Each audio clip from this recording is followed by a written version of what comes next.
أهلا بكم شباب، سلام الله عليكم ورحمة. في هذا درسنا لهذا اليوم بإذن الله سنتعلم كيف نتعامل مع الملفات الموجودة أو كيفية التعامل مع ملفات بداخل كالي لينكس.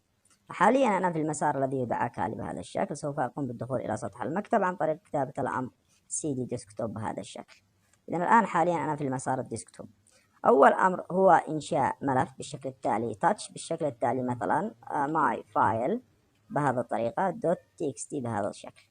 إذا تم إنشاء my file أو ملف من نوع نص بهذا الشكل فارغ، يعني لا يوجد فيه أي بيانات. بالإمكان أيضا أن أقوم مثلا بعمل أو إضافة ملف آخر، مثلا my file مثلا نفترض أي صيغة من الصيغ JPG مثلا بهذا الشكل.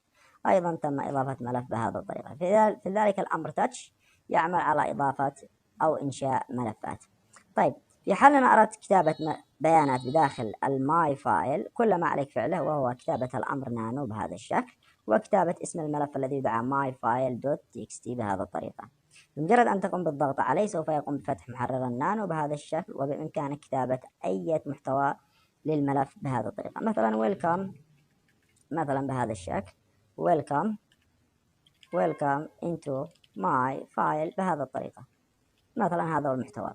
طيب، عند الضغط على كنترول زائدا X سوف يقوم بإظهار الرسالة التالية save modified buffer.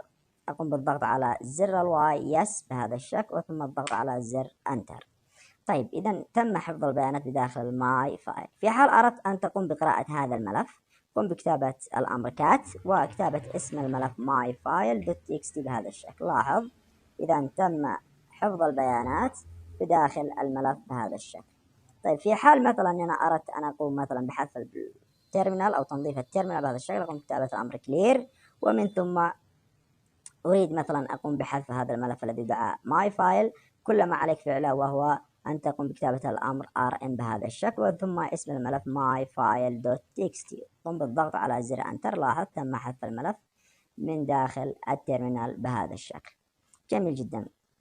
إذا بهذه الطريقة تعلمنا كيفية إضافة تعديل ملف وإنشاء ملف وحذف الملف بهذا الشكل. تحياتي لكم والسلام عليكم ورحمة الله وبركاته.